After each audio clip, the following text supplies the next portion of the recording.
오늘은 사순절 네 번째 주일입니다. 말씀으로 새로워지는 교회라는 표 아래 온 성도들이 믿음과 소망과 사랑으로 하나 되어 예배합니다. 아멘. 너희가 그리스도의 고난에 참여하는 것으로 즐거워하라. 이는 그의 영광을 나타내실 때에 너희로 즐거워하고 기뻐하게 하려 함이라. 너희가 그리스도의 이름으로 치욕을 당하면 복이 있는 자로다. 영광의 영 곧 하나님의 영이 너희 위에 계심이라. 아멘. 만왕의 왕이시요 만주의 주가 되시는 하나님 아버지, 찬송과 영광과 경배를 받으시옵소서. 독생자를 보내셔서 죄악 중에서 영원히 죽을 수밖에 없는 저희들을 구원하여 주신 은혜에 감사드립니다. 십자가에 달려 물과 피를 흘리시며 우리의 모든 죄를 사하여 주신 사랑에 감사를 드립니다. 영과 진리로 예배하는 이 시간, 세상과 나는 간 곳 없게 하시고 골고다 언덕 구속의 십자가만 보이게 하옵소서. 우리 위에 고난당하신 예수님의 이름으로 기원하옵나이다. 아멘. 참회의 기도 시간입니다. 다 같이 침묵으로 지난 시간들을 돌아보며 삶의 자리에서 지은 죄를 고백하며 참여하는 기도 40여 초 정도 기도하겠습니다. 기도합니다.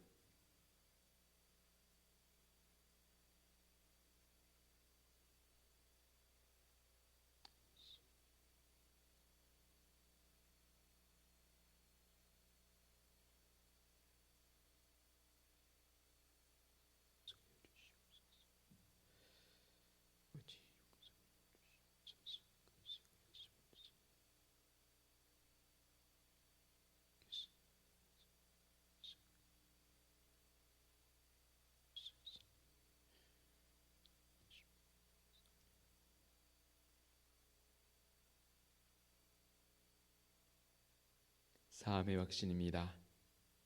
내가 넘치는 진노로 내 얼굴을 네게서 잠시 가렸으나 영원한 자비로 너를 긍휼히 여기리라. 네의 구속자 여호와께서 말씀하셨느니라. 아멘.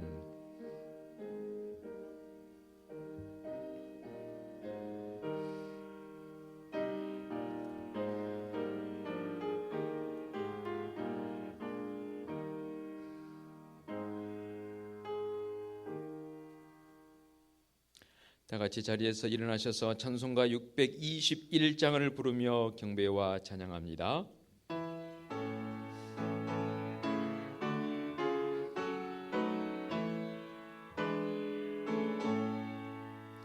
찬양하라 내 영혼아, 찬양하라 내 영혼아, 온 마음과 정성 다하여 주 찬양하라. 경배하라 내 영혼아, 경배하라 내 영혼아, 온 마음과 정성 다하여 주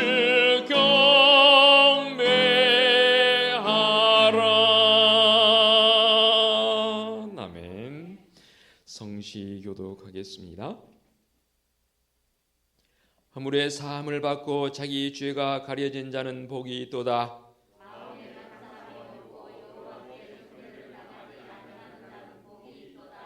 내가 입을 열지 아니할 때에 종일 신음함으로 내 뼈가 쇠하였도다.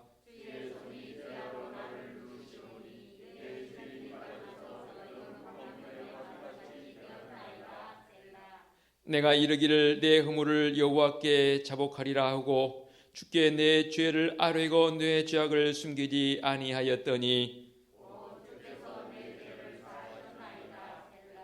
너희 의인들아 여호와를 기뻐하며 즐거워할지어다.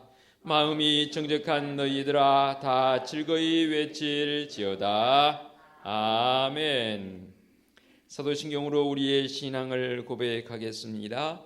나는 전능하신 아버지 하나님 천지의 창조주를 믿습니다. 나는 그의 유일하신 아들 우리 주 예수 그리스도를 믿습니다. 그는 성령으로 잉태되어 동정녀 마리아에게서 나시고 본디오 빌라도에게 고난을 받아 십자가에 못 박혀 죽으시고 장사된 지 사흘 만에 죽은 자 가운데서 다시 살아나셨으며 하늘에 오르시어 전능하신 아버지 하나님 우편에 앉아 계시다가 거기로부터 살아있는 자와 죽은 자를 심판하러 오십니다. 나는 성령을 믿으며 거룩한 공교회와 성도의 교제와 죄를 용서받는 것과 몸의 부활과 영생을 믿습니다. 아멘. 자리에 앉으시기 바랍니다. 찬송가 20장 찬양 드립니다.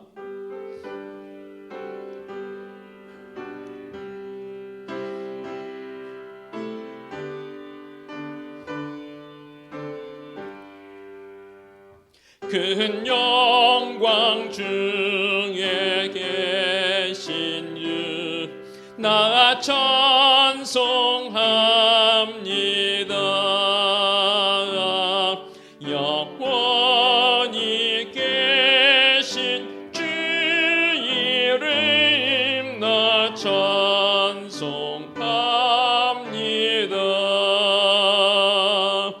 한없이 크신 능력을 나 찬송합니다.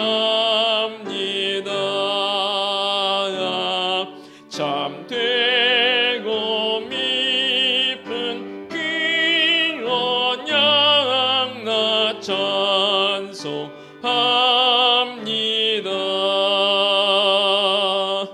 온 천지 창조하시던 그 말씀 힘이 있어 영원히 변치 않는 줄로 믿사옵니다.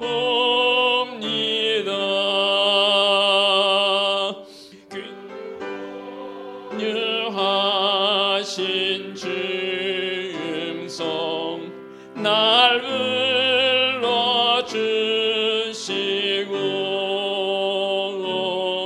그 품에 품어 주시니 나 찬송합니다.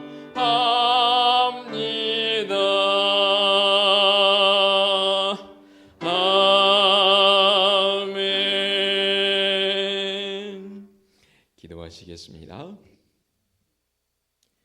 거룩하신 아버지 하나님, 그것인 은혜와 사랑 속에 하루하루의 삶이 주님의 은혜 아닌 것이 없음을 고백하며 오늘도 거룩한 성일 주님 앞에 예배자로 불러주시니 참으로 감사합니다. 교회의 사명은 모여 예배하는 일이고 나가서 주님의 사랑을 증거하는 일이어야 할진데 참으로 지금의 우리의 사는 삶의 여러 가지 환경들을 살펴볼 때에 그렇지 못해서 참으로 마음속에 안타까움이 있습니다. 신종 바이러스 코로나19로 인하여 온 세상 사람들의 마음이 닫혀 있습니다. 또 어떤 분들은 두려움이 동반되어 삶이 위축되어 있는 상황에서 우리 믿음의 성도들 더욱 이때에 깨어 기도하는 성도들 되게 하여 주시옵소서. 속한 시일 내에 이 질고들이 물러가고 은혜와 평강의 삶이 넘치게 하여 주시옵소서. 담대함을 가지고 주님 앞에 바른 예배자로 서게 해 주옵시고 삶의 자리에서도 정말로 성도로서의 삶을 살기에 부족함이 없는 담대함이 있는 성도들 되게 하여 주시옵소서. 특별히 이 바이러스 퇴치를 위해서 수고하는 여러분들에게 힘과 지혜와 명철을 7배나 더하여 주시옵소서. 또한 지금은 사순절 기간입니다. 주님의 고난이 내 고난임을 더 깊이 고백하며 그 고난에 동참하고자 경건에 이르기를 연습하는 또 훈련하는 믿음의 성도들의 삶이 되게 하여 주시옵소서. 내가 거룩하니 너희도 거룩하라 말씀하신 우리 하나님의 그 말씀을 따라서 하루하루의 삶이 진실로 구별된 자의 모습이요 거룩한 성도적 삶을 살게 하여 주시옵소서. 참으로 안타까운 일은 이 코로나19로 인하여 온 성도들이 함께 모여 예배하지 못하고 있습니다. 모두가 주님 앞에 하나 되어 바른 예배자의 모습으로 나가길 원합니다. 비록 우리의 육신의 몸은 함께 모이지 못할지라도 우리의 마음은, 우리의 영성은 하나 되어져서 오직 창조자 하나님을 예배할 수 있는 믿음의 역사가 있게 하여 주시옵소서. 말씀을 들을 때에 그 말씀에 귀 기울이게 하옵시고 말씀으로 인하여 우리가 새롭게 결단하는 귀한 은혜의 시간 되게 하여 주시옵소서. 흩어진 우리의 마음들이 하나 되어져서 오직 하나님 앞에 겸비하여 세워지는 믿음의 역사로 나갈 수 있는 성도들을 되게 하여 주시옵소서.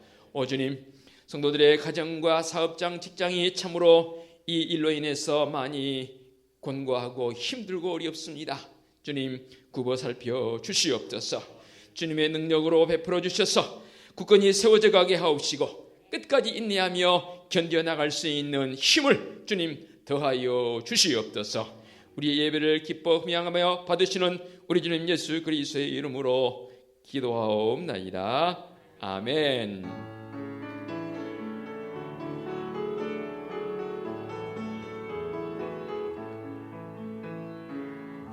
하늘에 계신 우리 아버지의 이름을 거룩하게 하시며 아버지의 나라가 오게 하시며 아버지의 뜻이 하늘에서와 같이 땅에서도 이루어지게 하소서. 오늘 우리에게 일용할 양식을 주시고 우리가 우리에게 잘못한 사람을 용서하여 준 것 같이 우리 죄를 용서하여 주시고 우리를 시험에 빠지지 않게 하시고 악에서 구하소서. 나라와 권능과 영광이 영원히 아버지의 것입니다.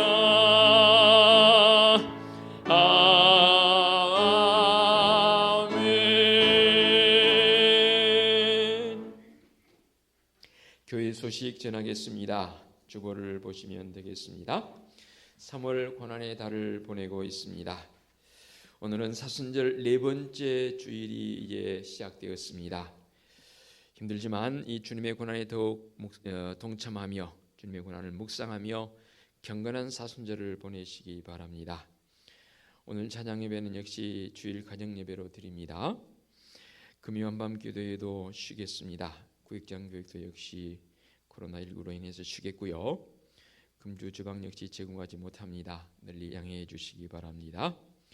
당부드립니다. 코로나19로 인해서 대내외적으로 어수선하고 때로는 두려움도 있는 줄 압니다. 그러나 이때일수록 성도들은 더욱 깨어 주님 앞에 바로 서기 위해서 힘써야 합니다.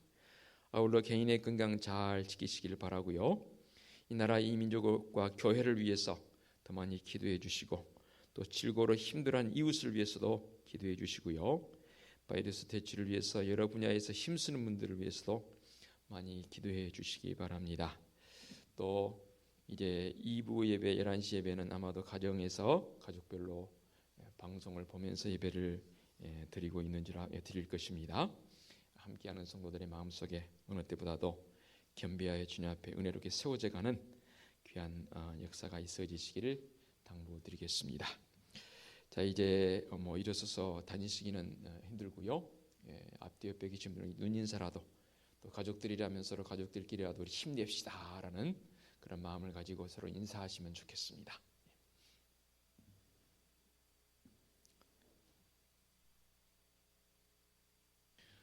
어느 교회는 크게 밖에다 현수막을 걸어놓은 교회도 있더라고요.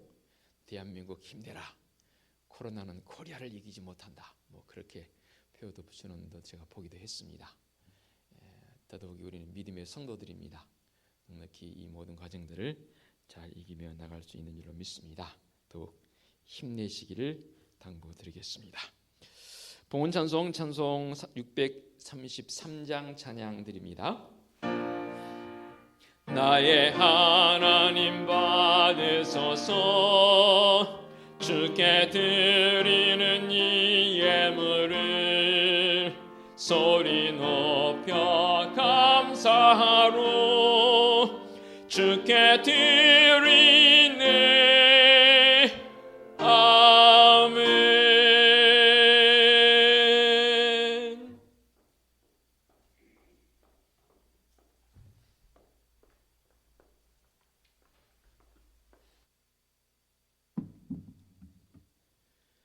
봉기도 드리겠습니다. 거룩하신 하나님 아버지, 참으로 어렵고 힘든 상황임에도 우리 하나님의 이끄심과 인도하심이 있기에 우리의 삶을 뒤돌아보며 이렇게 창조주 하나님만을 예배하게 하시니 감사합니다.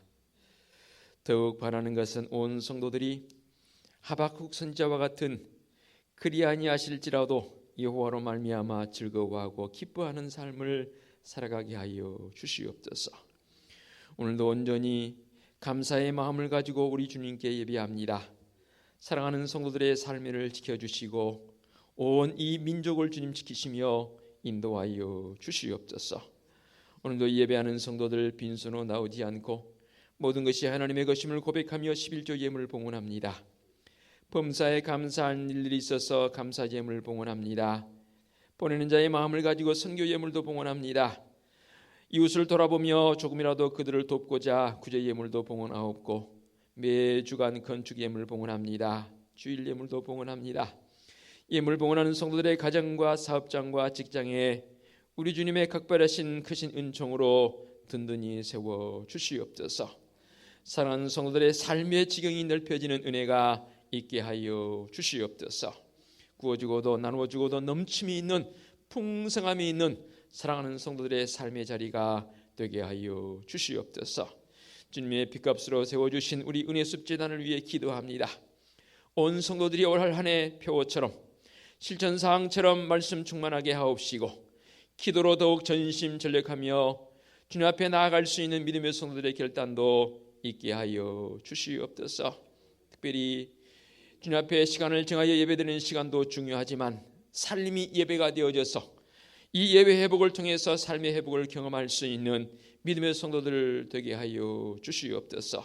나아가서는 주님의 크신 은혜와 사랑을 마음껏 증거하고도 넘침이 있는 바른 증거자의 모습으로 살아갈 수 있도록 은총 베풀어 주시옵소서.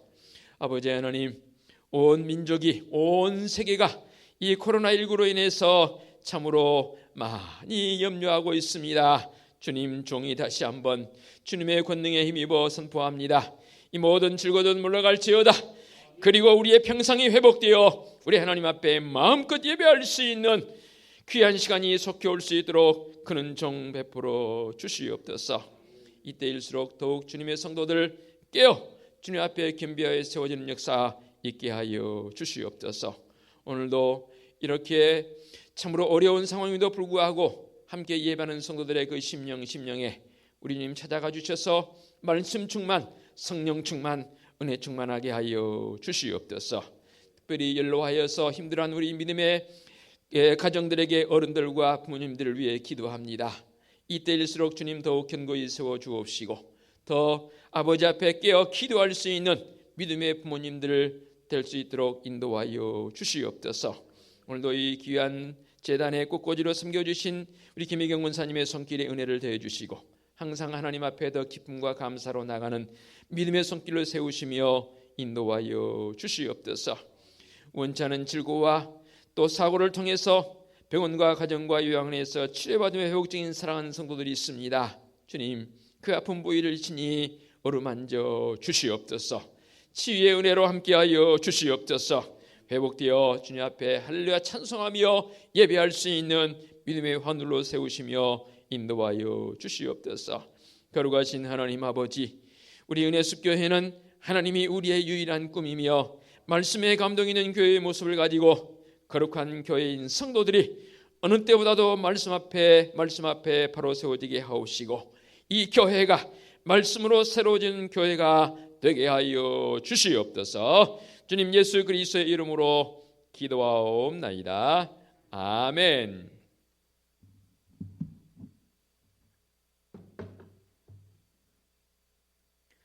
하나님께서 이 시간 우리에게 주신 말씀은 신약성경 마가복음 4장 26절부터 29절까지의 말씀입니다. 마가복음 4장 26절부터 29절까지의 말씀 제가 봉독해 올리겠습니다. 신약성경 59쪽에 있는 마가복음 4장 26절부터 29절까지의 말씀입니다. 제가 봉독해 올리겠습니다. 또 이르시되 하나님의 나라는 사람이 씨를 땅에 뿌림과 같으니 그가 밤낮 자고 깨고 하는 중에 씨가 나서 자라되 어떻게 그리 되는지를 알지 못하느니라. 땅이 스스로 열매를 맺되 처음에는 싹이요 다음에는 이삭이요 그 다음에는 이삭의 충실한 곡식이라. 열매가 익으면 곧 낫을 대나니 이는 추수 때가 이르렀음이라. 아멘. 설교 전 기도하겠습니다. 오늘도 주님 앞에 예배하며 말씀을 듣습니다. 성령 하나님 이 시간도 친히 임재하사 강한 바람처럼 세미한 음성으로 말씀하실 때에 우리가 이 말씀 듣고 초대교회 성도들처럼 우리가 어찌할꼬 하는 그 마음을 우리에게 더하여 주시옵소서. 예수 그리스도의 이름으로 기도하옵나이다. 아멘. 사랑하는 성도 여러분, 지난 한 주간도 참 많이 어렵고 힘든 삶을 살아온 줄로 압니다. 그럼에도 불구하고 오늘도 이렇게 주님 앞에 예배할 수 있음에 감사를 드립니다. 특별히 오늘 2부 예배는 가족과 함께 드리는 예배가 될 것입니다. 오늘 우리에게 주신 말씀을 중심으로 해서 내 안에서 복음이 자라고 있습니다 라는 제목의 말씀으로 은혜의 자리로 나아갑니다. 오늘 말씀은 하나님의 나라를 잘 설명해 놓은 그런 말씀이 되겠습니다. 즉 하나님의 나라에 대한 비유의 말씀인데요, 오늘 본문은 마태복음이나 누가복음에는 기록되어 있지 않습니다. 유일하게 이 마가복음에만 기록되어 있는 아주 독특한 그런 특징을 가진 말씀이 되겠습니다. 하나님의 나라, 어떤 것이 하나님의 나라입니까? 하나님의 나라는 하나님의 통치와 하나님의 주권이 있는 것이 바로 하나님의 나라이지요. 그래서 이 세상이 다 모두가 다 하나님의 나라인 줄로 믿습니다. 물론 우리 육신의 장막이 벗어나서 가는 것도 하나님의 나라적 관점으로도 해당되어지지요. 하나님의 나라가 이루어지는 그 날, 미래적 관점도 되지만 지금의 관점도 사실 이 말씀에 해당되어진 것 아니겠습니까? 하나님의 뜻을 받아들이고 또 하나님의 뜻이 하늘에서 이루어진 것 같이 땅 위에서도 이루어지는, 주님께서 가르쳐주신 주기도문 속에 등장하는 그런 표현도 역시 하나님의 나라입니다. 그런데 오늘 말씀은 특별히 어떤 이야기 형식이나 사건 형식의 말씀이 아니라는 겁니다. 그래서 그냥 단순히 읽기에는 말씀이 조금 어렵습니다. 그러나 또 말씀을 풀어서 함께 나눌 때에 이 말씀이 쉽게 이해되어질 줄로 믿습니다. 자, 말씀 속으로 들어가 봅니다. 먼저 26절 말씀 보겠습니다. 또 이르시되 하나님의 나라는 이 사람이 씨를 땅에 뿌림과 같으니 라고 표현됐거든요. 사람이 씨를 땅에 뿌렸다라고 했습니다. 과연 무엇을 의미할까요? 농사철이 되게 되면 농부들이 파종을 합니다. 아마도 지금 파종 다 했죠? 농사 시기 되게 되면 다 파종을 하는데, 이렇게 농부들이 파종하는 것처럼 하나님의 나라는 이 땅에서 사람들에 의해서 씨 뿌림처럼 뿌려진다는 사실입니다. 이 말씀의 의미는 사람이 씨를 뿌리는 일, 이거 우리가 할 수 있지요. 그러나 이제 그 다음 이어서 말씀에 등장하는 표현처럼 그 씨를 우리가 자라게 할 수는 없는 일입니다. 그러기에 27절 말씀에 이렇게 표현했습니다. 그가 밤낮 자고 깨고 하는 중에 씨가 나서 자라되 어떻게 그리 되는지를 알지 못하느니라 라고 말씀하고 있습니다.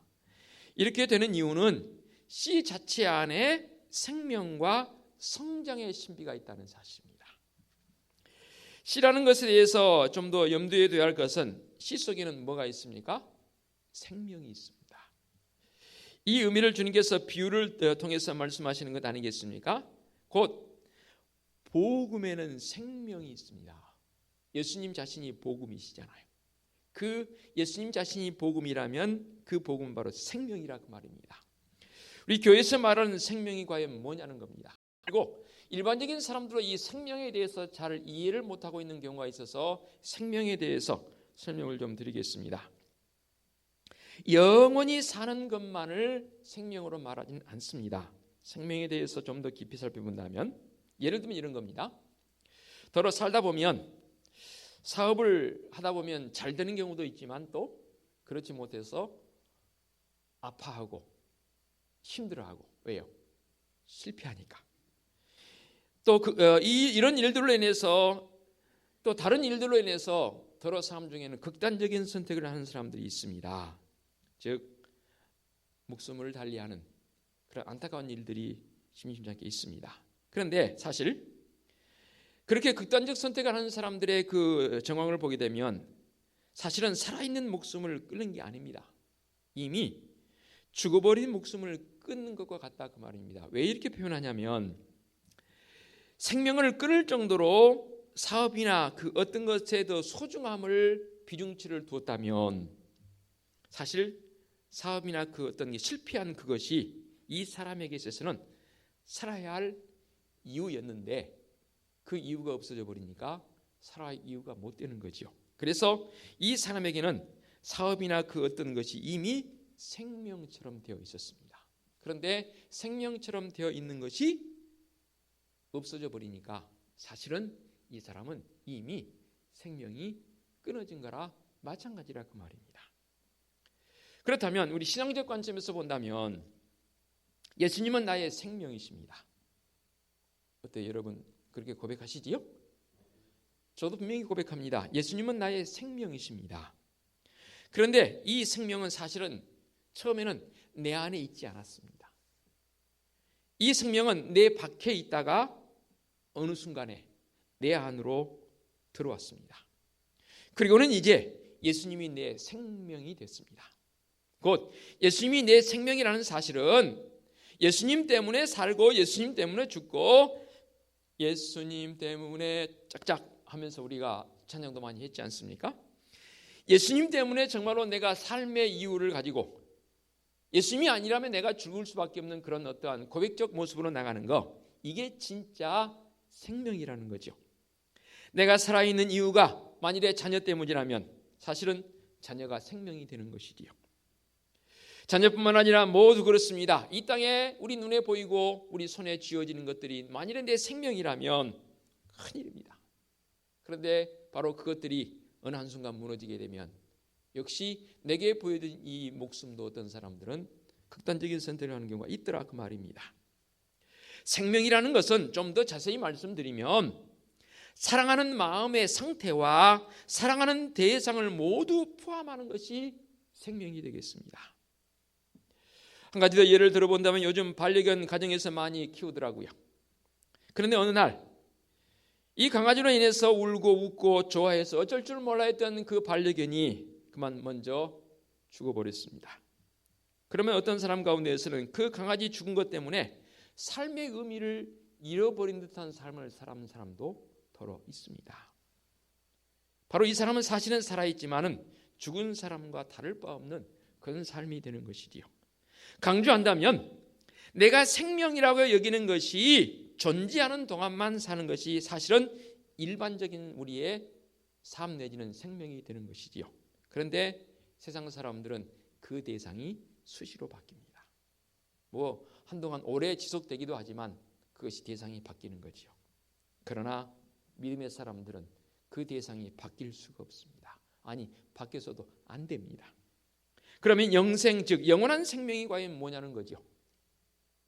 이렇게 이 세상에서 내가 생명이라고 여겨지는 것이 죽는 순간 또는 없어지는 순간 내 생명도 끝나게 되는 반면에 우리 예수님은 죽지 않으십니다. 아니 죽으셨다가 부활하셨고 승천하셔서 지금도 우리를 지켜보고 계시고 우리와 함께 하신 줄로 믿습니다. 그래서 그 예수님을 믿으면 영원한 생명을 가지게 되는 것이지요. 모든 대상의 그 수명만큼 사는 것이 생명이라 했지 않습니까? 그러나 예수님은 죽지 않으시니까, 예수님을 내 생명으로 삼으니까 내가 영원한 생명을 간직한 자로 사는 것이지요. 이런 이유 때문에 하나님께서는, 우리는 너무나 잘 알고 계시기에, 나의 모습을 우리 하나님께서 너무나 잘 알고 계신다 그 말입니다. 그래서 이 땅의 것들을 생명으로 여기고 믿고 섬기고 살아갈 가능성이 우리가 얼마든지 있어요. 그래서 영원한 하나님의 사랑을 우리가 간직하도록 하기 위해서 이 눈에 보이고 하는 그것들을 섬기지 말고 믿지도 말고 어떤 우상도 만들지 말라는 거. 지난주에 제가 거룩한 삶을 말씀하면서 10계명 가운데 첫 번째 계명, 두 번째 계명 말씀드렸습니다. 하나님만을 섬겨야 하고 그 어떤 우상도 만들지 말라 했던 것, 우리 하나님이 우리를 너무나 잘 아세요. 우리가 그런 것에 목매일까 봐, 눈에 보이고 세상 것에 목매일까 봐 우리 하나님께서 금하시는 것이지요. 그리고 오직 누구만 섬기라고요? 여호와 하나님만 섬기라는 거예요. 그런 이유가 있다 그 말입니다. 계속해서 27절 말씀 다시 한번 봅니다. 그가 밤낮 자고 깨고 하는 중에 씨가 나서 자라되 어떻게 그리 되었는지를 알지 못하느니라 말씀하십니다. 씨가 자라나되 어떻게 그렇게 되는지 사실 알지 못하지요. 조금 전에 말씀드렸던 것처럼 왜 그렇게 됩니까? 바로 그 안에 생명이 있기 때문이라고 했습니다. 이 28절의 말씀이 의미하는 바는 사랑하는 마음이 나도 모르게 내 속에서 생겨난다 그 말입니다. 내가 예수님 때문에 사는 것이 알지 못하는 중에 생겨나는 것, 그것을 말하는데, 예수님께서 늘 내 삶에서 떠나지 않으시고 오직 주님만을 위해 살게 되는 마음이 알지 못하는 중에 생겨날 수가 있느냐 하는 질문입니다. 우리가 전도받아서 우리 주님의 사랑과 그 은혜를 내가 마음속에 받아들이고 그것이 내 것이 되어져서 그것을 잊지 않고 계속해서 주님과의 연결 상태에서 살아가는 그 모습이 사실 전도되어지는 그 순간부터 되기도 하지만 그게 그 순간부터 되어지냐 그 말입니다. 이렇게 진짜 영생을 가지게 된 믿음이 알지 못하는 중에 생길 수 있느냐 하는 질문 말입니다. 예를 들어 봅니다.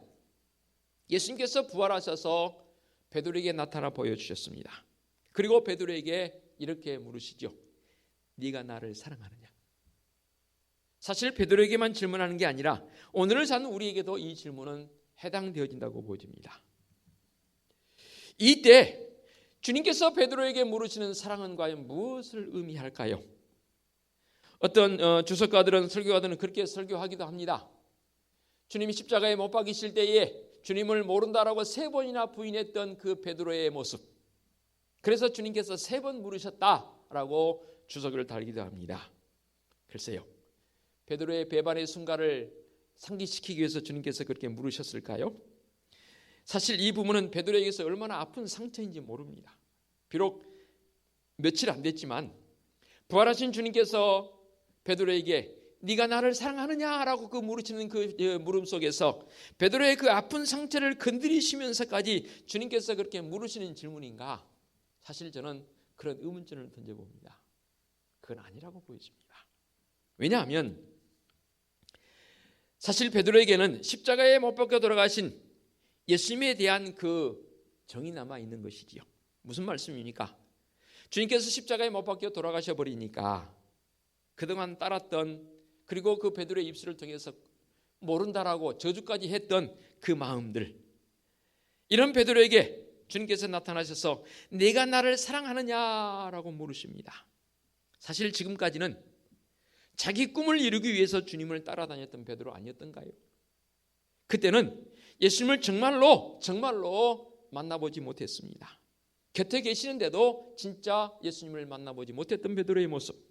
그런데 그것이 예수님께서 십자가에 못 박혀 죽으시는 순간 베드로 자신은 주님을 모른다고 3번이나 부인했지만 그 모든 것이 주님을 따랐던 자기의 계획들이 다 주님께서 십자가에 못 박혀 돌아가셔 버리니까 물거품처럼 날아가 버렸습니다. 그리고 무덤에 장사 지낸 바 된 주님을 생각하니까, 나를 돌아보니까 예수님이 너무 보고 싶은 겁니다. 저는 그렇게 베드로의 마음을 헤아리고 싶어요. 과거 자기의 목표를 이루기 위해서 쫓아다니던 그때의 마음이 아니라 이제 남은 것은 오직 주님을 그리워하는 마음, 그 마음이 그 속에 있다 그 말입니다. 그런데 그때 부활하신 주님께서 나타나셔서 베드로에게 물으십니다. 네가 나를 사랑하느냐? 정말로 가슴 뭉클한 주님의 물으심입니다.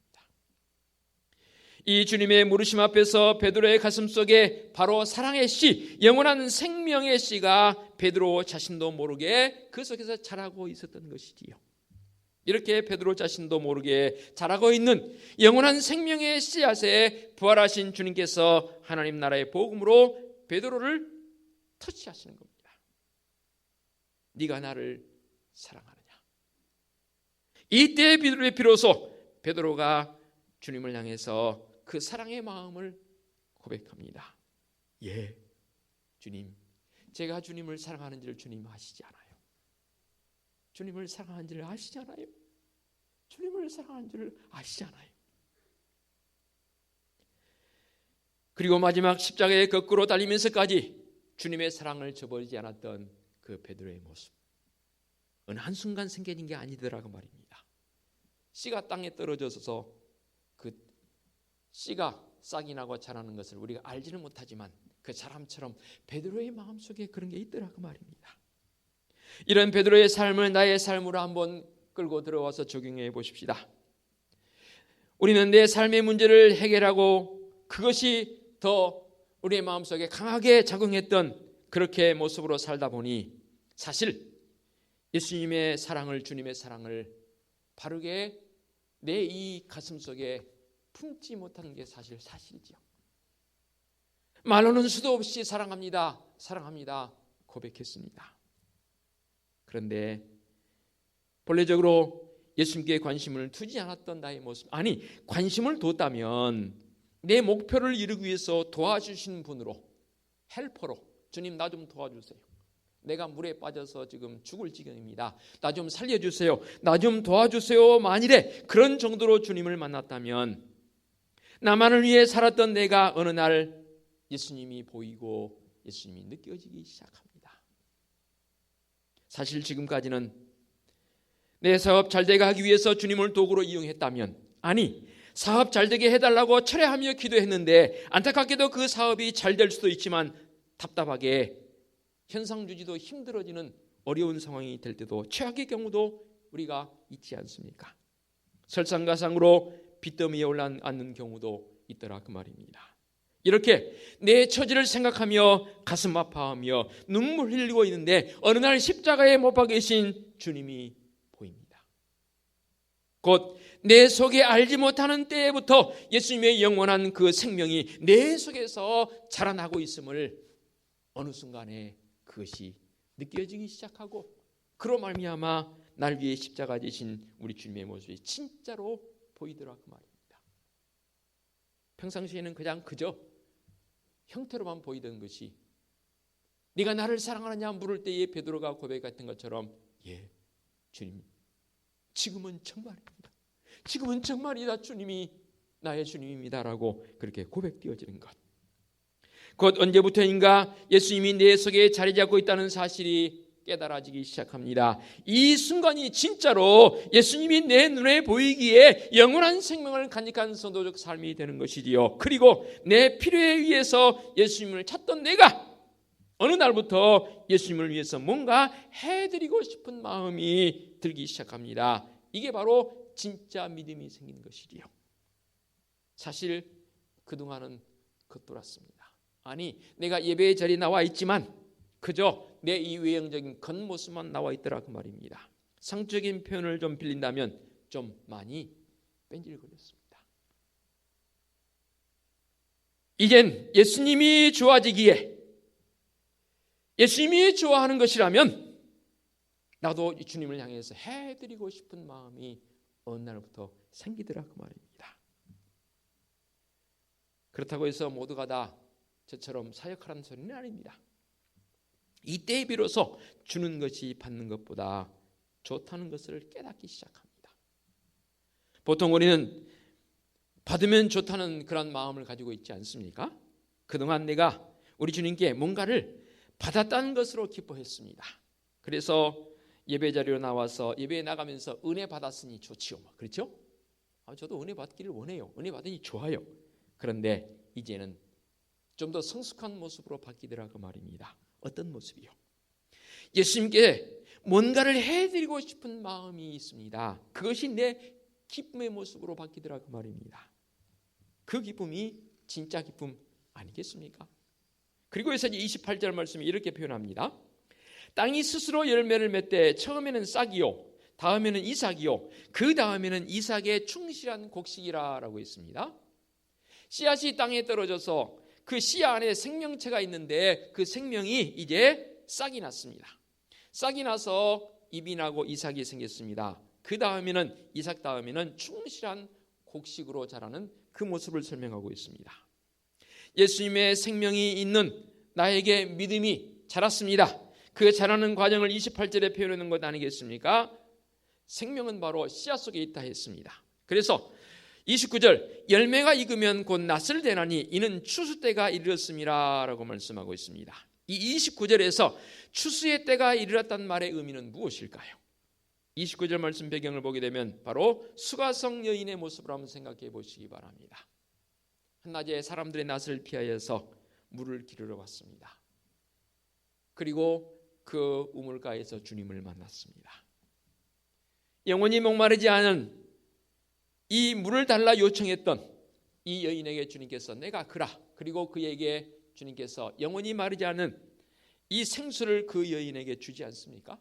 그리고 그 여인이 그것을 깨닫고 물 기르러 왔던 항아리를 버려두고 마을로 나가서 와보라 그 예수님을 전도했던 이 수가성 여인의 모습, 이게 바로 오늘 29절에 말씀되어 있는 열매가 익으면 낫을 대나니 이는 추수 때가 이르렀음이라 라고 말씀하는 표현이라 그 말입니다. 예수님의 십자가의 복음을 전하는 사람이 없어서 추수를 못하는 안타까운 일이 벌어져서는 안 되잖아요. 이미 그 마음속에 영원한 생명을 사모하는 마음들이 우리 주위에 부지기수입니다. 그래서 그 사람에게 십자가의 사랑을 전하니까 그 사람이 고백되어지더라 그 말입니다. 사실은 전도되어질 때 주님을 믿고 나오는 사람들의 그 마음이 하루아침에 그렇게 되어진 게 아니에요. 이미 그 속에 씨앗이 떨어져서 생명이 되어서 자라는 과정 속에서 복음의 모습을 통해서 내가 전도자의 모습을 그에게 다가가니까 그것을 받아들이더라 그 말입니다. 그게 고구마 전도에서는 어떻게 표현하나요? 익은 고구마인가 덜 익은 고구마인가 그렇게 표현하잖아요. 덜 익은 고구마는 젓가락으로 고구마를 찔 때 푹 쑤셔보면 어떻게 해요? 안 들어가요. 예, 복음을 가지고 누구든 가서 예수 믿으세요 라고 전해보면 안 들어가요. 왜? 아직 안 익었으니까. 그런데 익은 고구마는 젓가락으로 쑥 쑤시면 쑥 하고 들어가요. 복음을 내가 예수 그리스도의 십자가의 사랑이 무엇인지를 내가 익히 알아서 그것을 나 혼자 간직하기에 너무나 안타까운 마음이 들어서 내 가족, 일가 친족들, 친지들 또는 지인들, 이웃에게 가서 복음을 전하니까 설마 저 사람이 복음을 받아들일까?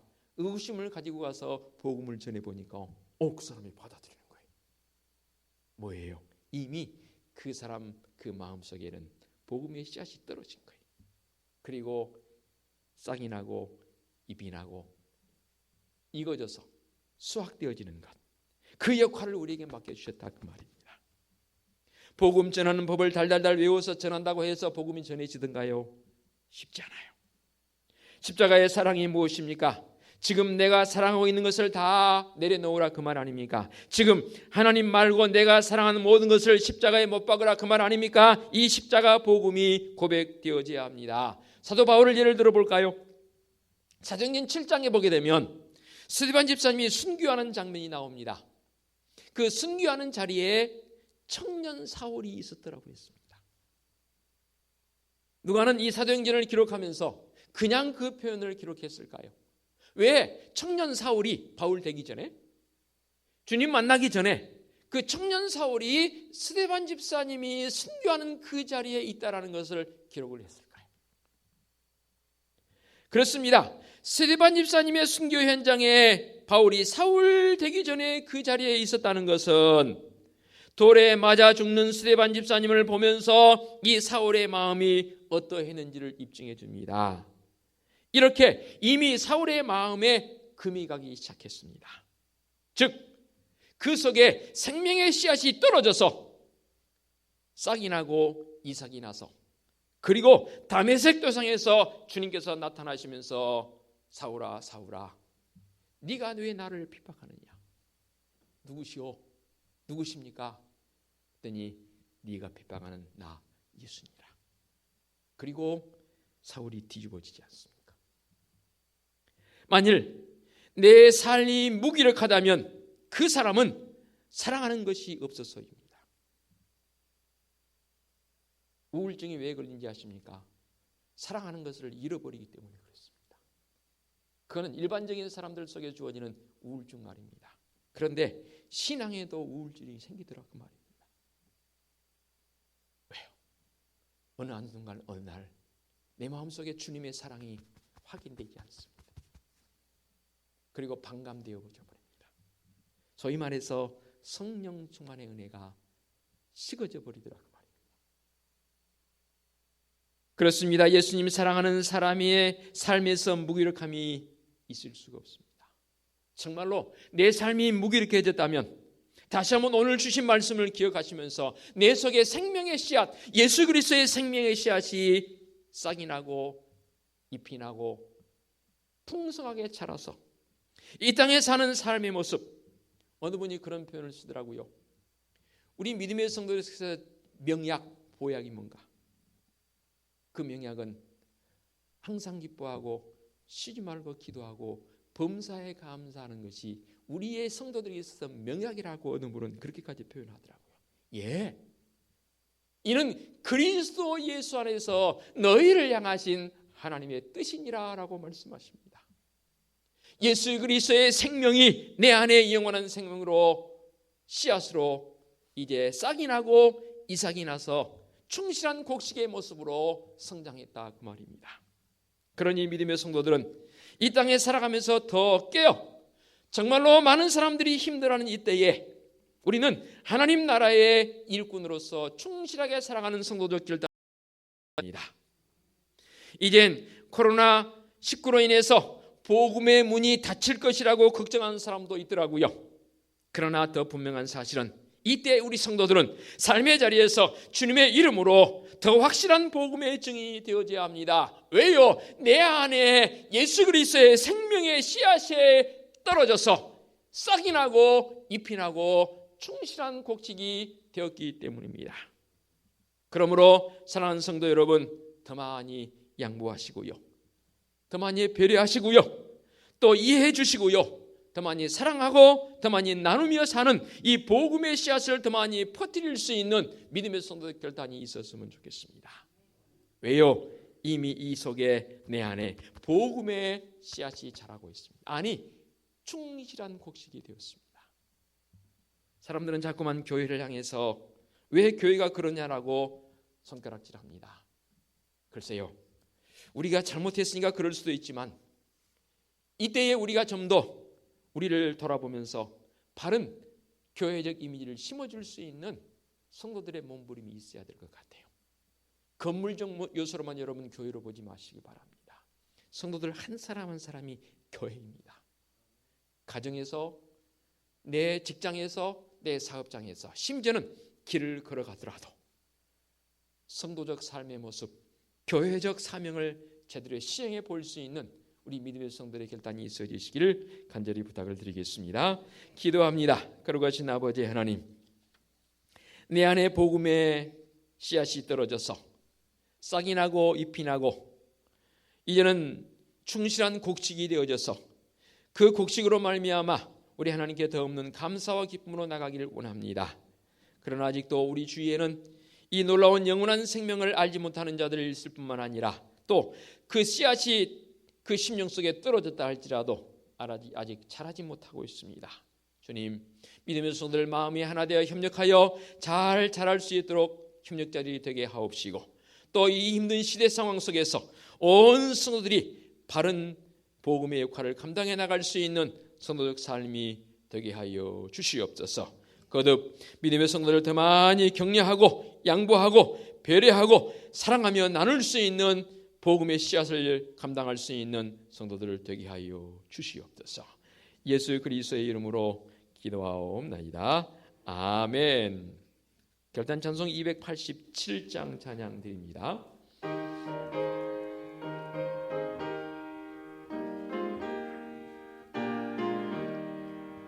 예수 앞에 나오면 죄사함 받으며 주의 품에 안기어 편히 쉬리라.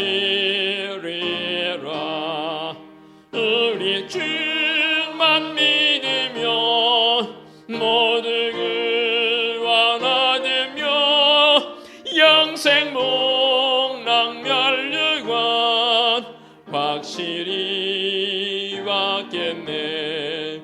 예수 앞에 나와서 은총을 받으며 마음의 기쁨 넘치어 감사하리라. 우리 주만 믿으면 모두 구원 얻으며 영생 목랑 멸류관 확실히 받겠네.